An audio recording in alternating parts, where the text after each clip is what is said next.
AP state government retired employees association ఆధ్వర్యంలో కాకినాడలో స్థానిక పెన్షనర్స్ భవనంలో అసోసియేషన్ అధ్యక్షుడు కె పద్మనాభం అధ్యక్షతన నెలవారీ సమావేశం మరియు ఉపాధ్యాయ దినోత్సవం ఘనంగా నిర్వహించారు.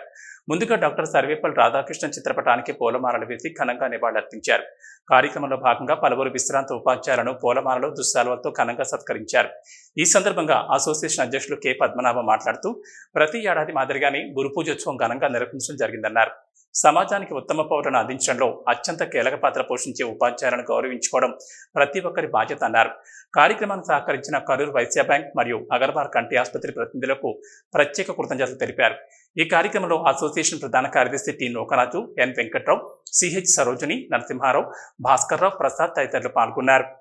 అప్పుడు మన వాళ్ళు కాకినాడ వాళ్ళు ఎవరు ఫస్ట్ ఫ్లోర్లో ఉన్నారట, వాళ్ళేమో మన సెకండ్ ఫ్లోర్ ఉన్నారు. వారు ఉన్నట్టు ఫ్లాట్ కింద సెల్లర్ మొత్తం ఊగిపోయింది. సెల్లర్ మొత్తం ఊగిపోవడం, కరెంటు పోవడం.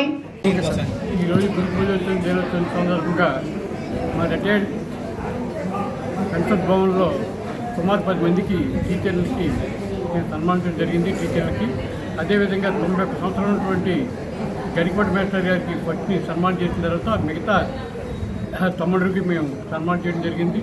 అదేవిధంగా ఈరోజు అగర్వాల్ కంటి హాస్పిటల్ నుంచి వారు రావడం, అదేవిధంగా కరూర్ వైశ్య బ్యాంక్ నుంచి కూడా వారు రావడం జరిగింది.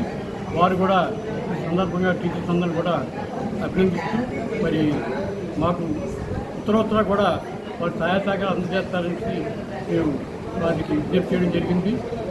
అదేవిధంగా ఇటీవలనే విజయవాడలో మరచినటువంటి 32 మందికి మేము సంతాపం కూడా తెలియపరచడం జరిగింది.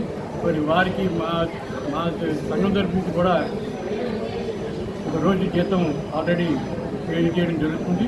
అది కాకుండా మా మహిళా బంధువులు కొంతమంది వచ్చి మనం కూడా మన సంఘం నుంచి ఏదో ఇవ్వాలని చేసి కలెక్టర్ గారికి కొంత అమౌంట్ కలెక్ట్ చేసి ఉండడానికి ప్రయత్నంలో ఉన్నారు.